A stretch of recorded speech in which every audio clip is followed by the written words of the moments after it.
তারা গোটা বছর পড়াশোনা করার পরে তাদের যে পরীক্ষা হয়, সেই পরীক্ষা একটা নির্দিষ্ট নিয়ম থাকে।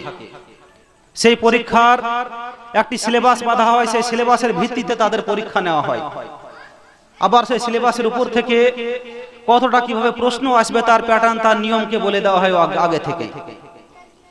ঠিক সেইভাবে আল্লাহ তাবারক ওয়া তাআলা আমাদেরকে এই দুনিয়াকে দারুল মেহনত করে তো তৈরি করেছেন, দারুল মেহনত করে বানিয়েছেন। বানানোর পরে আল্লাহ তাআলা যে আমাদের কাছ থেকে কিছু প্রশ্ন করবেন, আমাদের যে কিছু পরীক্ষার আমাদের প্রশ্নের আমাদের পরীক্ষা দিতে হবে, সেগুলোকে আল্লাহ তাআলা নির্দিষ্ট করে বলে দিয়েছেন। যে আমরা দুনিয়াতে জীবন যাপনের পর, দুনিয়াতে ইবাদতের পর আমাদের কোন কোন বিষয়ের উপর আমাদের পরীক্ষা দিতে হবে, আল্লাহ তাআলা সেটাকে নির্দিষ্ট করে দিয়েছেন।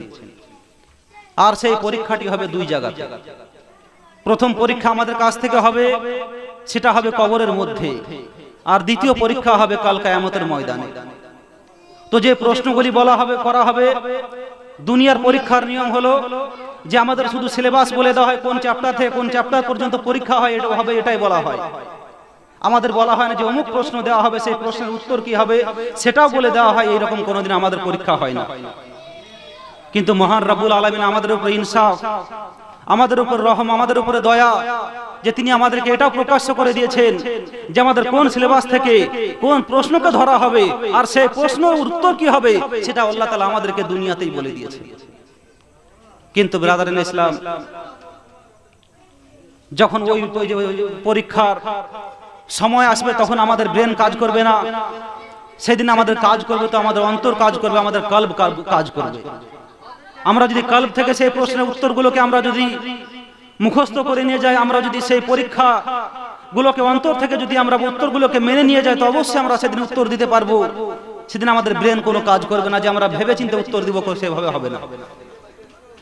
তো ব্রাদার ইন ইসলাম, যে দুই স্থানে যে পরীক্ষা নেওয়া হবে, সেই পরীক্ষাতে একটু মোট 8টি আমাদের কাছ থেকে প্রশ্ন করা হবে। সেই 8টি প্রশ্নের উত্তর যদি আমরা সঠিকভাবে দিতে পারি, আমাদের আখিরাত ভালো হবে, আমাদের পরকাল ভালো হবে। আর যদি সেই 8টি প্রশ্নের উত্তর যদি আমরা না দিতে পারি, আমাদের পরকাল খুব ভয়ানক হবে, খুব ভয়াবহ, খুব কষ্টকর হবে। তো আমাদের প্রত্যেকের জানা দরকার যে আমাদের কোন কোন বিষয়ের উপরে কোন কোন প্রশ্ন হবে, আর সেই প্রশ্নের প্রস্তুতিগুলো আমাদের সঠিকভাবে দুনিয়া থেকে নিয়ে যেতে হবে। তো আমাদের অবশ্যই আগে জানতে হবে সেই প্রশ্নগুলো কি। অবশ্যই হয়তো আমরা কিছু প্রশ্ন শুনে আছি বক্তব্যে কিংবা যে কোনো জায়গায় পড়ে আছি হয়তো, কিন্তু আমাদের আজকে শোনার পরে তার মধ্যে কিছু তাৎপর্য আছে, সেই তাৎপর্যগুলো বুঝে আমাদের পরীক্ষা, আমাদের প্রস্তুতি তার নিতে হবে। মাওলানা সাহেব একটা কথা বলছিলেন যে বক্তব্য না শুনলে, বক্তব্য যদি না হয় তাহলে আমরা পথভ্রষ্ট হয়ে যাব। এখন বর্তমান আমরা যে চাষি, তো আমাদের চাষের দিয়ে আমি বলতে চাই যে আমরা যে চাষ করি, এখন বর্তমান পাটের চাষ চলছে, পাট প্রায় শেষের দিকে। তো পাট চাষ করতে গিয়ে আমরা শুরু থেকে কি করি, প্রথমে যখন 2-4 পাতা হয় তখন একবার লিলান দিতে হয়, তারপরে যখন একটু বড় হয় তারপর লিলান দিতে হয়, তারপরে যখন বড় হয় আবার নিড়ান দিতে হয়। তার কারণ কি? তার কারণ হলো যে মাঝে মধ্যে যদি নিড়ান না দেওয়া হয় তাহলে সেই জমিতে ফসলের চাইতে যে জঙ্গল বেশি হয়ে যাবে, সেই ফসলটা ভালো হবে না। সেই ফসলটাকে ভালো করতে গেলে মাঝে মধ্যে লিলানের প্রয়োজন আছে। ঠিক সেইভাবে আমাদের ঈমানকে তাজা রাখতে হলে, আমাদের ঈমানকে মজবুত রাখতে হলে মাঝে মধ্যে এই বক্তব্যগুলো হলো নিজের অন্তরের জন্য, কালবের জন্য লিলান স্বরূপ আমাদের অন্তরেও মাঝে মধ্যে বক্তব্য শোনার দরকার আছে, আলোচনা শোনার দরকার আছে। তবে আমাদের অন্তর আমাদের উজ্জ্বল থাকবে, আমাদের খোলা থাকবে, আমাদের পরিষ্কার থাকবে। তো ব্রাদার ইন ইসলাম, তো যে বলা হচ্ছিল যে আমাদের কাছে যদিও আমরা জানি তবু আমাদের আবার শোনা দরকার, আমাদের অন্তরকে, আমাদের কলবকে আবার রিফ্রেশ করার প্রয়োজন আছে। যে কবরের মধ্যে যে প্রশ্নগুলি করা হবে, আমরা শুনে আছি হয়তো যে সেখানে 3টি প্রশ্ন করা হবে, আর 3টি প্রশ্ন হবে আমাদের আকীদার উপরে। আর কাল কিয়ামতের ময়দানে যে প্রশ্নগুলি করা হবে, সে প্রশ্নগুলো 5টি হবে, যেটা হবে আমাদের আমলের উপরে, আমাদের কর্মের উপরে। সংক্ষিপ্ত বলি কারণ বহিরাগত বক্তা উপস্থিত আছেন এবং আপনাদের গ্রামের যোগ্য ইমাম তিনিও আপনাদের সম্মুখে আলোচনা রাখবেন, সেহেতু সংক্ষিপ্ত আকারে বলবো, আপনারা মন দিয়ে শ্রবণ করবেন। তো যখন আমাদেরকে আমাদের আত্মীয় স্বজন, আমাদের গ্রামবাসী, পাড়া প্রতিবেশী যখন আমাদেরকে কবরে রেখে চলে আসবে, আসার পরে তখন মুনকার নাকির উপস্থিত হবে। উপস্থিত হওয়ার পরে ওই মৃত ব্যক্তি মাইয়াতকে উঠানোর পরে প্রথম প্রশ্ন করবেন, মান রব্বুকা, তোমার রবকে, তোমার প্রতিপালককে। এখানে রব বলতে কি বোঝায়, রবের অর্থ কি? তো রব শব্দের যেটা বাংলা অর্থ হয় সেটা হলো পালন কর্তা। যে কাউকে নিঃস্বার্থে পালন করে তাকে বলে রব, তাকে বলে প্রভু। আমরা মানি আর না মানি, অবশ্যই প্রত্যেকেরই রব, প্রত্যেকেরই প্রতিপালক হলেন আল্লাহ, সেটাকে আমরা মানি আর না মানি। আমরা যদি আল্লাহকে মানি তাও আল্লাহ রুজি দেন, আমরা যদি আল্লাহকে না মানি তাও তিনি আমাদেরকে পালন করেন। বরং যদি আমরা দুনিয়াতে দেখি যে আমরা যারা আল্লাহকে মানি তাদের চাইতে যারা না মানে তাদের জন্য দুনিয়াতে শান্তি বেশি, আরাম বেশি। কারণ আল্লাহ নবী সাল্লাল্লাহু আলাইহি ওয়াসাল্লাম হাদিসের মধ্যে বলেছেন, আদ দুনিয়া সিজনুল লিল মুমিনিন ওয়াল জান্নাতুল লিল কাফিরিন। এই দুনিয়া হলো মুমিনদের জন্য কষ্টের ঘর এবং কাফিরদের জন্য আরামের ঘর, জান্নাত ঘর। তো ব্রাদার ইসলাম বলার উদ্দেশ্য হলো যে তিনি হলেন সকলের পালন কর্তা, তিনি সকলকে রুজি দেন, সকলকে পালন করেন, যদিও সে আল্লাহকে মানুক আর আল্লাহকে রব বলে না মানুক। যেমন একটি ঘটনা খুব বিখ্যাত আছে যে আল্লাহ নবী ইব্রাহিম আলাইহিস সালাম, তিনার অভ্যাস ছিল তিনি মেহমান ছাড়া কোনোদিন খাবার খেতেন না। তিনার তো একবার ঘটনা হয়েছিল যে তিনার মেহমান আসে না, একদিন আসেনি তিনি খাবার খাননি, 2 দিন গেল মেহমান আসলো না, তিনি খাবার খেলেন না, 3য় দিনও পার হয়ে গেল, মেহমান আসলো না, খাবার খেলেন না।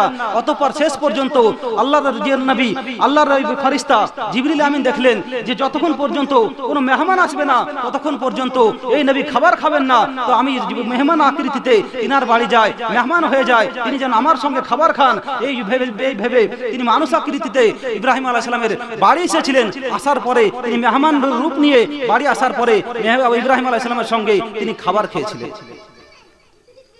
কিন্তু আমাদের এখন বর্তমান অভ্যাস, আমাদের চরিত্র, আমাদের কোনো যদি বাড়িতে মেহমান আসে আমাদেরকে খুব ভারী মনে হয়। কিন্তু হাদিসের মধ্যে বলছে যে মেহমানের সঙ্গে যে খাবারটা খাওয়া হয় সেই খাবারটা যতই দামি হোক, যতই মূল্যবান হোক, সেই খাবারের হিসাব নেওয়া হয় না। আমরা দুনিয়াতে যে খাবারগুলোকে আমরা খাই, ভক্ষণ করি, আমাদের আল্লাহর দরবারে আমাদের প্রত্যেক খাবারের আমাদের হিসাব দিতে হবে। কিন্তু মেহমানের সঙ্গে যে আমরা খাবার খাবো সেই খাবারের আমাদের হিসাব লাগে।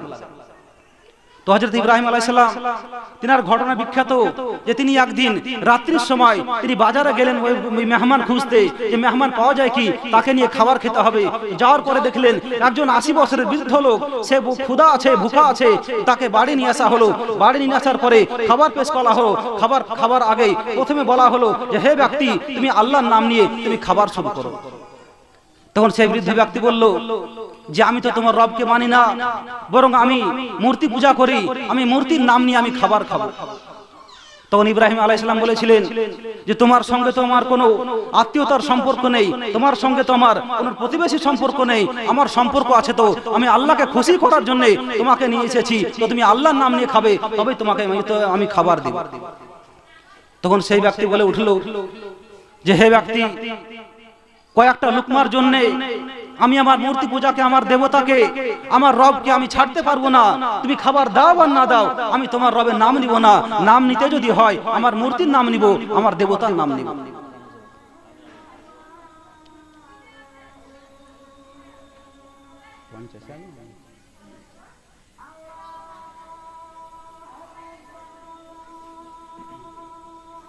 না নাও তো তোমাকে খাবার দেওয়া হবে না। তখন সেই ব্যক্তি বলেছিল তুমি খাবার দাও আর না দাও, যে আমি তোমার রবের নাম নিব না। তখন ইব্রাহিম আলাইহিস সালাম বলেছিলেন যে তুমি যদি তোমার রবের, তোমার মূর্তির জন্য তুমি যদি কঠোর হও, আমি আমার রবের নামে কঠোর, যে আমার রবের যদি নাম না নেওয়া হয় তাহলে খাবারও দেওয়া হবে। তখন ওই ব্যক্তি যখন চলে গেল, যাওয়ার পরে এদিকে আল্লাহর পক্ষ থেকে জিবরিল আমিন আলাইহিস সালাম তিনি উপস্থিত হয়ে বলছেন যে হে খলিলুল্লাহ ইব্রাহিম, আপনি ওই ব্যক্তিকে, আপনি একজন আল্লাহর বান্দাকে আজকে আপনি ভুখা রাখলেন, আজকে খাবার দিলেন না, রুজি দিলেন না। তখন ইব্রাহিম আলাইহিস সালাম বললেন যে সে কিভাবে আল্লাহর বান্দা হতে পারে, সে কিভাবে আল্লাহর দাস হতে পারে যে আল্লাহর নাম নেওয়াকে পছন্দ করে না, যে আল্লাহর নাম নিতে চায় না সে আল্লাহর কিভাবে বান্দা হতে পারে, সে আল্লাহর কিভাবে দাস হতে পারে। তখন জিবরিল হযরত ইব্রাহিম আলাইহিস সালামকে বলা হলো যে আপনি বলুন যে ওই ব্যক্তির বয়স কত। তখন উত্তর দেওয়া হলো যে 80 বছর। তখন আল্লাহ তাআলা বললেন যে 80 বছর পর্যন্ত তাকে আমি কোনো প্রশ্ন ছাড়াই আজ তাকে আমি রুজি দিচ্ছি, তাকে আমি খাবার দিচ্ছি। আজ তুমি এত আল্লাহর বান্দা হয়ে, আমার বান্দা হয়ে তুমি আজকে কিভাবে তাকে ক্ষুধা রাখলে, তাকে ভুকা আজকে রাখলে। তো ব্রাদার ইসলাম, যখন এই কথা শোনা হযরত ইব্রাহিম আলাইহিস সালাম বের হয়ে গেলেন সেই ব্যক্তিকে খোঁজার জন্য। তো দেখছেন যে তিনি সেই ব্যক্তি পাহাড়ের উপরে উঠছে। তখন হযরত ইব্রাহিম আলাইহিস সালাম তিনি ডাকলেন পিছন থেকে যে হে ব্যক্তি, তুমি খাবার খেতে এসো, তুমি আমার বাড়ি এসো। তখন সেই ব্যক্তি বলেছিল যে আপনি এই কিছুক্ষণ পূর্বে এত কঠোর আওয়াজে আমাকে আমার সঙ্গে প্রশ্ন উত্তর করছিলেন, আর এমন কি হলো যে এত তাড়াতাড়ি আপনি এত নরম হয়ে গেলেন, আপনি আমাকে খাবারের জন্য আবার ডাকছেন। তখন আল্লাহ নবী ইব্রাহিম আলাইহিস সালাম বলেছিলেন যে সেই আমার মহান শাসনকর্তা মহান রব্বুল আলামিন তিনারই আদেশ যে তুমি আল্লাহর নাম নাও আর না নাও তোমাকে খাবার যেন খেতে দেওয়া হয়, সেই কারণে এসেছি। তখন সেই ব্যক্তি বলেছিল, সে মূর্তি পূজারী বলেছিল যে আমি খাবার পরে খাবো, সে মহান রব্বুল আলামিন যিনি এত খেয়াল রাখেন তার নামে আমাকে কলেমা পড়িয়ে দাও, তারপরে আমি খাবার খাবো। তো ব্রাদার ইসলাম বলার উদ্দেশ্য হলো যে আল্লাহকে আমরা রব মানি আর না মানি, তিনি আমাদের সকলকে রুজি দেন, সকলকে আমাদেরকে পালন করেন। তো সংক্ষিপ্তে বলি, সময় কম, যে আল্লাহ তাবারক ওয়া তাআলা তিনার ব্যাপারে জিজ্ঞাসা করা হবে কবরে। প্রথম প্রশ্ন, মান রব্বুকা, তোমার রবকে। তো আমরা দুনিয়া থেকে হাজারো মুখস্থ করেও যদি যাই যে আমাদের রব, কিন্তু আমরা যদি দুনিয়াতে আল্লাহকে নিজের খালিক মালিকে হাকিকাত যদি না মানি, তিনাকে যদি রব না মানি, তিনাকে পালন কর্তা না মানি, সেই দিন আমরা প্রশ্নের উত্তর দিতে পারবো না।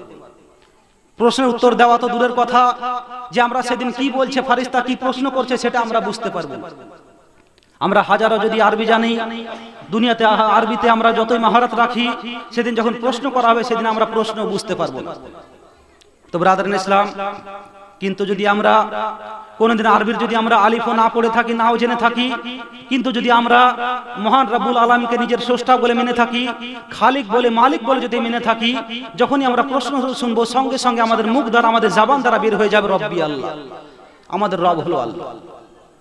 দ্বিতীয় প্রশ্ন করা হবে, মা দিনুকা, তোমার ধর্ম কি, তোমার দিন কি। তো দুই ধর্ম আমরা সকলে আমরা জানি যে দুনিয়াতে অনেক ধর্ম আছে, কিন্তু সেই ধর্মের মধ্যে সেই দিন যে পছন্দনীয় হবে, সেদিন যেটা গ্রহণযোগ্য ধর্ম সে হবে, সেটা হবে ইসলাম। তো আমরা যদি ইসলামকে আমরা নিজের ধর্ম বলে অন্তর থেকে এবং বহিরাগত থেকে মেনে থাকি, তো অবশ্যই আমরা সেই দিন আমরা উত্তর দিতে পারবো দ্বীন আল ইসলাম। ধর্মকে মানা মানে এই না যে আমাদের নাম অমুক শেখ অমুক আলী যদি রেখে দিই তাহলে আমরা মুসলিম হলাম, আমাদের ধর্ম ইসলাম হলো, কখনোই না। আবার যদি আমরা শুধুমাত্র আমরা নামাজ পড়লাম, রোজা রাখলাম, হজ করলাম, যাকাত দিলাম, আমরা নিজেকে মুসলিম কিংবা আমাদের ধর্ম ইসলাম বলি, সেটাও ঠিক হবে না। বরং আল্লাহ তাআলা কোরআনুল কারীমের মধ্যে বলেছেন যে ওয়াদখুল ফিস সিলমি কাফাতান, হে ঈমানদারগণ তোমরা ইসলামের মধ্যে পূর্ণরূপে প্রবেশ করো। তো আমাদের করতে হবে কি, যে আমাদের চলার মতন নিয়ম, আমাদের সংসার করার নিয়ম, ব্যবসা করার নিয়ম, ছেলেদের মানুষ করার নিয়ম, পাড়া প্রতিবেশীর হক, মানুষের সঙ্গে সম্পর্ক, প্রত্যেকটা নিয়ম আল্লাহ তাআলা কোরআনুল কারীমের মধ্যে আমাদের শিক্ষা দিয়েছেন। এই ইসলাম আমাদেরকে পূর্ণ ধর্ম, আমাদেরকে পূর্ণ আমাদের চলার নিয়ম বলেছেন। সেই পূর্ণ নিয়মের উপর যদি চলি আমরা, তবে আমাদের নিজের ধর্মকে ইসলাম বলে মানা হবে। তো আমরা এই রূপ যদি আমাদের বহিরাগত এবং অন্তর থেকে যদি আমরা ইসলামকে নিজের ধর্ম বলে যদি মেনে থাকি, ইসলামের নিয়মের উপর যদি আমরা চলে থাকি, তো অবশ্যই আমরা সেদিন উত্তর দিয়ে দিব দ্বীন আল ইসলাম, আমাদের ধর্ম ইসলাম। তো আমাদের শুধু আমাদের নামে মুসলিম হলে চলবে না, আমরা শুধু কিছু ওই কর্ম ফরজ যে কর্ম সেগুলো করব, আর বাকিগুলো আমরা ফলো করবো না, সেভাবে চলবে না। বরং আমাদের পূর্ণ জীবন আমাদের ইসলামের যে নিয়মাবলী আছে সেই নিয়মাবলীর উপর আমাদের চালাতে হবে, তবে আমরা পূর্ণ মুসলিম হব। তৃতীয় প্রশ্ন করা হবে, মা কুনতা তাকুল ফি হাজার রাজুল, এই ব্যক্তির ব্যাপারে তুমি দুনিয়াতে কি বলতে। এখানে একটা কথা বলা হয় যে আল্লাহ নবীর ফটোকে ওখানে রেখে দেখিয়ে বলা হবে যে এই ব্যক্তির ব্যাপারে তুমি কি বলতে। আবার কোন হাদিসের মধ্যে এসেছে যে স্বয়ং মহান রব্বুল আলামিন মহান নবীকে সেদিন সম্মুখে রেখে জিজ্ঞাসা করবে যে তুমি এর ব্যাপারে কি বলতে। তো আমাদের মনে হয়তো চিন্তা হতে পারে যে আমরা তো নবীকে কোনোদিন দেখিনি, তাহলে আমরা সেদিন ফটো দেখার পরে কিংবা তিনাকে দেখার পরে আমরা কিভাবে চিনবো? তো আমাদের জানা দরকার যে আমরা দুনিয়াতে চলার সময়, আমাদের দুনিয়াতে জীবনযাপনের সময় আমাদের কারোর সঙ্গে অন্য ভাষীর সঙ্গে কথা বলার জন্য আমাদের ভাষার প্রয়োজন হয়। যে একজন আরবি ভাষীর জন্য সঙ্গে কথা বলার জন্য আমাদের আরবি ভাষা জানার প্রয়োজন হয়, কিন্তু যখন কাল কিয়ামত অনুষ্ঠিত হবে কিংবা কবরে আমরা যাব, তখন আমরা যদি ইমানদার হয় আমাদের সেই দিন আরবি শেখার প্রয়োজন হবে না, বরং আমরা এমনিতে আরবি শিখে যাব। তো ঠিক সেইভাবে যেভাবে সেদিন আরবি বলার জন্য আরবি শেখার প্রয়োজন নাই, ঠিক সেভাবে সেদিন মহান রব্বুল আলামিন যে নবীকে প্রেরণ করবেন সেই মহান নবীকে দেখার জন্য আমাদের তিনাকে চেনার প্রয়োজন নাই। আমরা যদি মহান নবীকে আমরা যদি অন্তর থেকে ভালোবেসে থাকি, মহান নবীর সুন্নাতকে যদি আমরা ফলো করে থাকি, তিনাকে যদি আমরা অন্তর থেকে বিশ্বাস করে থাকি, তো অবশ্যই সেদিন আমরা দেখার পরে আমরা সেদিন চিনে যাব তিনি হলেন মুহাম্মদ রাসূলুল্লাহ।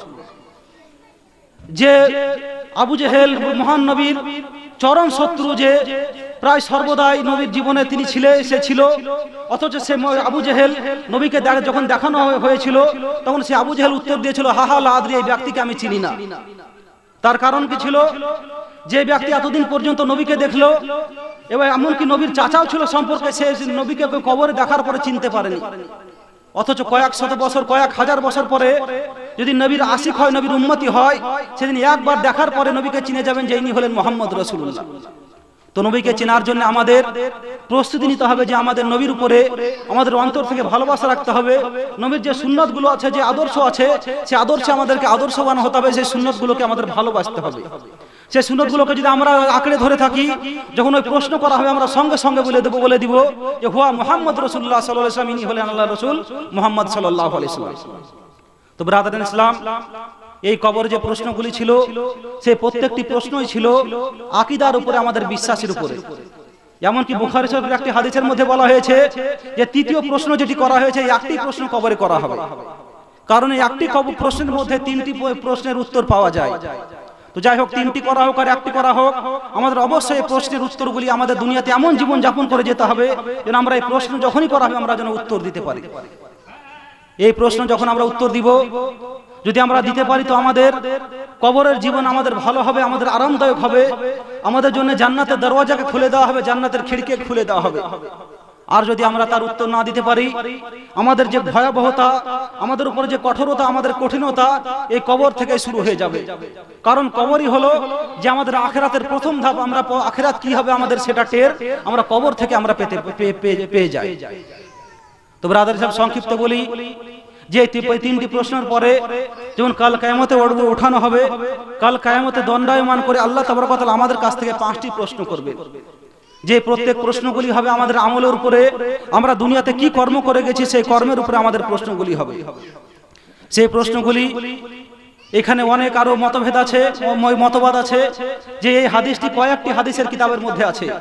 তার মধ্যে যেমন সিহাসিতার মধ্যে তিরমিজি শরীফের মধ্যে হাদিসটি বর্ণিত আছে, যে হাদিসের রাবি হযরত আবু হুরায়রা তিনি বলছেন যে লা তাজুলু কাদমা ইবনু আদম ইয়াউমাল কিয়ামা মিন ইনদা রাব্বি, যে ইবনে আদমের কদমকে, ইবনে আদমের পায়েরকে, পা দুটিকে কাল কিয়ামতের ময়দানে আল্লাহর সম্মুখে দণ্ডায়মান করে দেওয়া হবে, বেঁধে দেওয়া হবে, আটকে দেওয়া হবে। আটকে দেওয়ার পরে হাত্তা ইসলা আন খামসিন, ততক্ষণ পর্যন্ত ছাড়া হবে না যতক্ষণ পর্যন্ত 5টি প্রশ্নের উত্তর না নেওয়া হবে।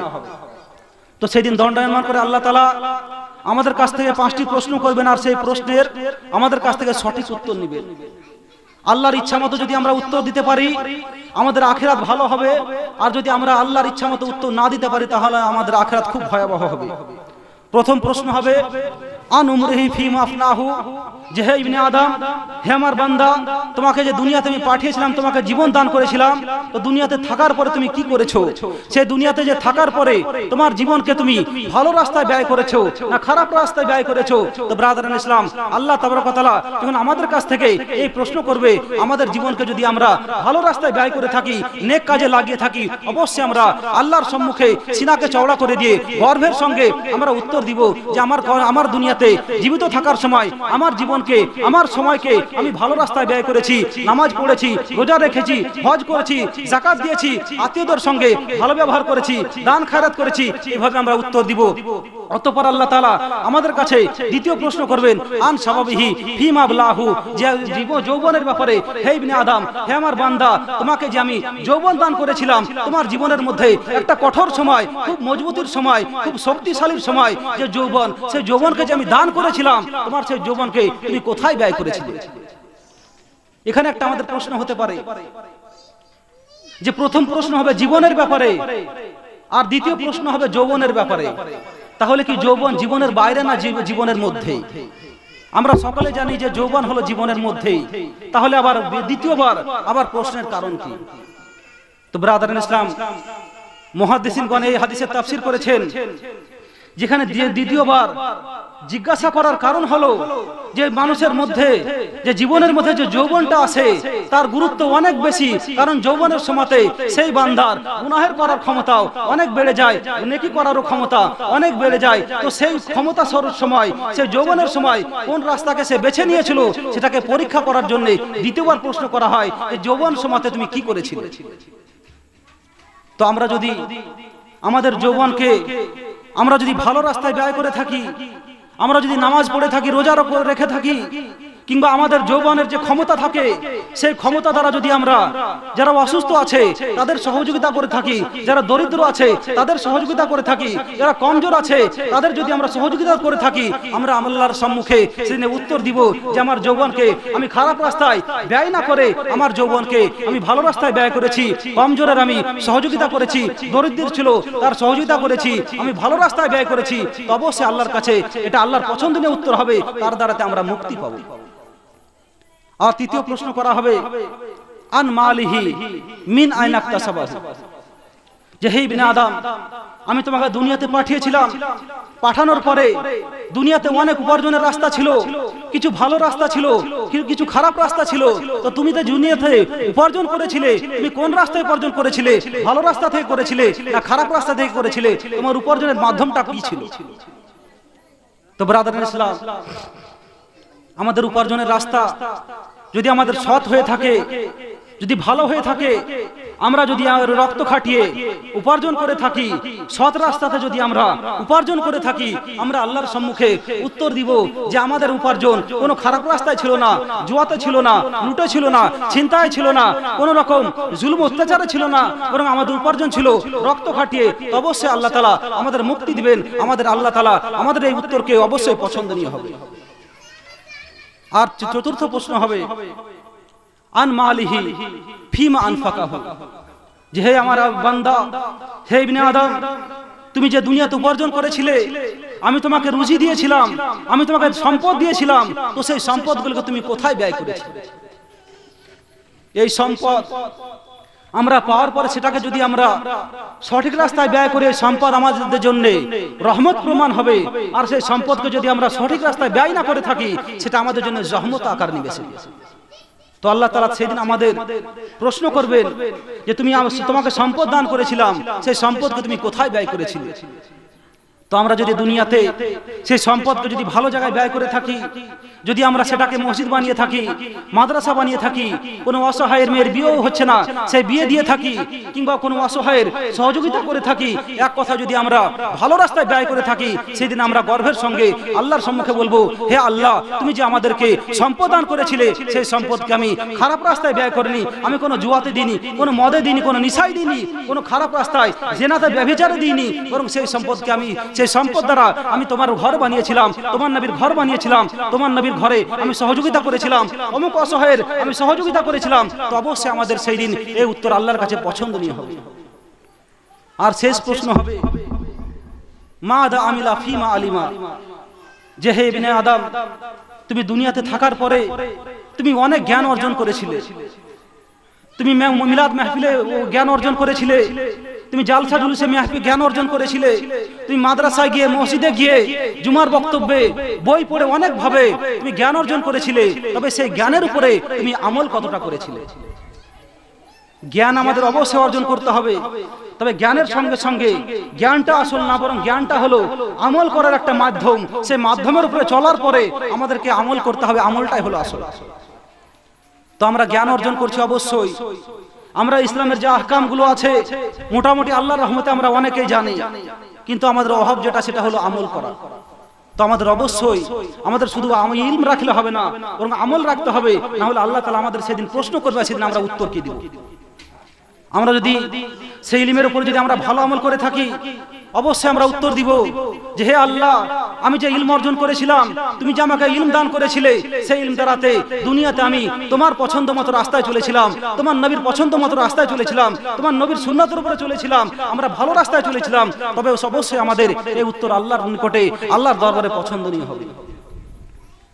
তো আমাদের কাছে যে 5টি প্রশ্ন করা হবে, সে প্রশ্ন যদি আমরা দুনিয়াতে এর উত্তর আমরা যদি আমরা প্রস্তুতি ভালো নিয়ে যাই, অবশ্যই ভালো হবে। কিন্তু বিপরীত দিক ভাবনা করুন, বিপরীত দিক চিন্তা করুন, তার যদি আমরা উত্তর সঠিক না দিতে পারি প্রথম প্রশ্নের উত্তরে, যে আমরা দুনিয়া জীবনকে কোথায় ব্যয় করেছি, তো আমরা যদি জীবনকে আমরা খারাপ রাস্তায় ব্যয় করে থাকি, আমরা নিজের জীবনকে যদি জুয়ার আড্ডাতে, মদের আসরে, কিংবা অন্য খারাপ ব্যভিচারে, কিংবা আমরা দুনিয়া উপার্জনে যদি শুধু ব্যয় করে থাকি, সেদিন আমরা আল্লাহর সম্মুখে আমরা উত্তর কি দেব? আমাদের তো বর্তমান অবস্থা যে চতুষ্পদ যে জন্তুর মধ্যে আর আমাদের জীবনের মধ্যে কোনো পার্থক্য নাই।